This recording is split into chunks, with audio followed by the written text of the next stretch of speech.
All right, diving right in. We got a ton of material on industrial biotech from you all this time around.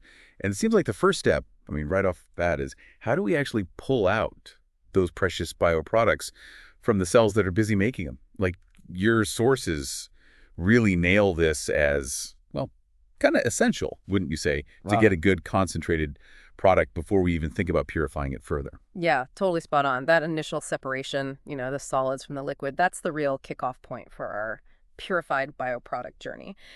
It looks like your material pointed out three main methods: precipitation, filtration, and centrifugation. Gotcha. So essentially, we're tackling solid-liquid separation in this whole biological soup. Let's break it down, shall we? Starting with precipitation. What's the big picture here, and when would it be the go-to move? Well, think about precipitation as, while you're making something dissolved become undissolved. It's like by playing around with things like the pH or temperature, even adding certain chemicals, we can basically force either the product we're after or the stuff we don't want, the biomass, like all those cells and other solid bits, to clump, become less soluble and form a solid that separates from the liquid. A classic example is, let's say you're making insulin using yeast cells. If you can make those cells clump together first with precipitation, it can seriously cut down on the sheer volume of liquid you have to work with later when you crack open the cells to harvest the insulin. Makes sense. Shrinking the haystack to find your needle kind of thing. Now, filtration, that sounds a bit more like a physical barrier. Mm. How does that play out in bioprocessing? Exactly. Filtration is pretty much like using a superfine sieve. You're passing the liquid broth through a filter, which is basically a material with teeny tiny holes so small that they trap the solid biomass particles, but they let the liquid with our product pass right through. What's interesting is your sources mention different filters, with different pore sizes. Turns out that's crucial for nabbing different size cells or debris. Like if you're making an enzyme that bacteria release outside their cells, filtration might be your first move. A gentle way to remove the cells and keep that enzyme in the clean liquid, the supernatant. So, right tool for the right job, or in this case, right filter for the right particle. And then there's the heavy hitters, centrifugation. How's that separation magic work? Ah, centrifugation. We're talking serious spin speeds here, creating a force way stronger than gravity. This force pushes the denser stuff in the broth, usually the solid biomass, to the bottom of the centrifuge tube. And the less dense liquid, that supernatant we talked about, stays at the top, ready to be carefully poured off. What you're left with is a concentrated pellet of cells. The cool part is that it can even separate those super tiny particles really efficiently.